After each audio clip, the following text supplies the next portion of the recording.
Moikka vaan kaikille.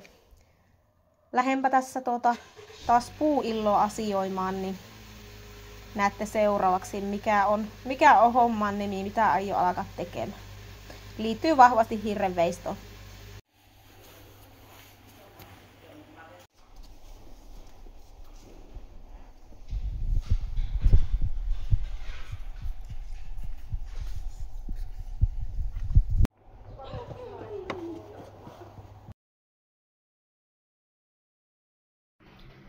Kävin ostan puuilosta tämmöiset kvanttiruuvit. Ja näistä tosiaan tämä, nyt mä väärään suuntaan, niin tämä lähtee tosiaan pois. Ja tilalle tehdään pitempi säätö sitten. Ja sitten tästä sitten tulee ne terät sitten sinne päätyy. On ihan hyvä olla tämmönen säädettävissäkin oleva hollihaka niiden normaalien hakojen lisäksi. Mut joo, eipä tässä sen kummempaa. Hilmako kaipaa vähän läheisyyttä. No nyt onko tämmönen ja Hilmuka on semmonen kyllä, että se aina kaipaa vähän läheisyyttä. Niin se on. Menepä sinä katselemaan mitä sieltä näkyy. Elikkä näistä nyt lähtee nämä molemmista päistä pois nämä, mitä tässä on. Ja siihen jääkö tämä keskiosa. Sitten tästä tulee sitten pidemmät pätkät ja tästä sitten tulee ne terät niihin päihin.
alkoi niin väsyttää jotenkin tuossa, kun olin noissa tallihommissa, että ajattelin tulla tänne aitaan pikkupäiväunille, niin pitää jatkaa sitten taas sen jälkeen hommia.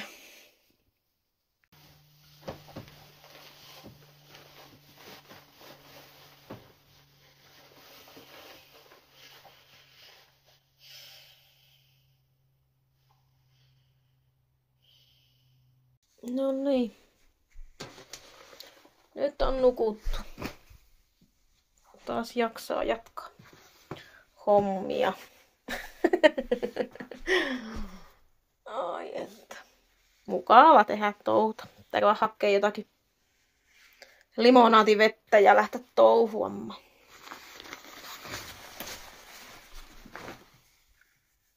Ohoi. Sehän alkaa jo hämärtymään. Eikä se auta, kun housut vetää sitä jalkaa ja lähteä tonne talliin takaisin.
No niin, nyt olisi sitten molemmissa päissä piikit, vai miksi näitä nyt voisi sanoa, terät. No niin, nyt niitä olisi 2 kappaletta tässä valmiina.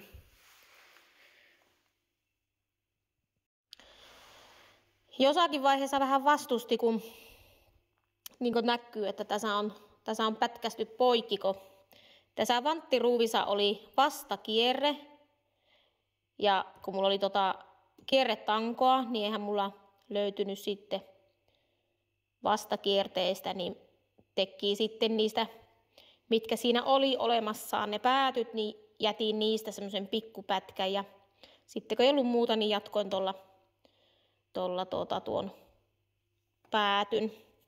Niissä on nyt vähän tommonen kötöstys, mutta ajattelin tuo selventää, että miksi tuon tuollaan, ja eihän tuo tavallaan periaatteessa pyöri tuosta kohti, mutta kun ei sen tarvikaan, että se tuo pätkä riittää siihen, että se sitten ei ole enempää sitä mahdollisuutta pyöriäkään, kun nämä ottaa muuten vastaan. Niin.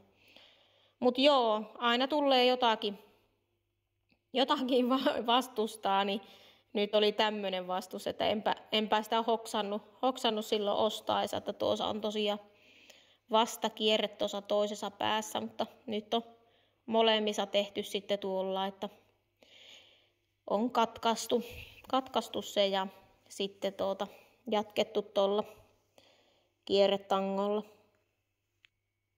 Ja näissä tosiaan oli tämmöiset mylypyrät päässä, niin eli nämä on otettu pois, ja että saa tuon terän tonne tehtyä. Mutta näin, kyllähän sitä aina konsteja keksii, kun vähän aikaa pähkäilee. Jospa näistä olisi apua. Tuntuisi, että ne voisi olla ihan toimiva systeemi, että saisi sen hirren asemoitua siihen seinälle oikein. Vaikka tuossa päiväunet otinkin, niin pitää silti lähteä tässä jo rentoutumaan ja perjantai-illan viettoon ja ottaa tuo nuorin tyttö tuonne matkaan ja lähteä ulkosaunaa lämmittämään sen kanssa ja nautiskelee illasta ja illaohjelmista ja yhdessä olosta. Mutta taas ollaan vähän eteenpänä tuossa nuissa hommissa, että on taas jotakin saatu valmiiksikin, että se pitäisi vielä kerta käydä tuolla metässä, kaataa niitä hirsiä ja sittenpä se alkaisi ne sahuuhommat ja sitä kai sitä on aika lailla tässä ootellut jo. Tuli vaan tommonen viikon mittainen sairastuminen tuossa tähän väliin, että oltiin koko perhe, en tiedä oliko koronaa vai mitä oli, mutta joku äkäinen tauti se oli, niin viikko siinä vierähti ja nyt sitten ollaan terveenä, lapsilla on vähän yskää vielä, mutta itselle ei onneksi yskä tullut, niin nyt pääsee taas sitten käymään siellä metässä, kun oli tarkoitus tuossa lomaviikolla jo käydä, mutta se nyt siirtyi, kunhan sen yhden reissun tekee, niin sitten olisi varmaan aika lailla kaikki hirret kaajettu, niin pääsisi sitten sahuuhommiin. Saa nähdä, miten se saha taas pelittää, kun ei ole vähän aikaa sahattu, mutta jospa se toimii ja kaikki menee niin kuin pitää. Mutta nyt mä lähden saunaa lämmittämään. Moi moi!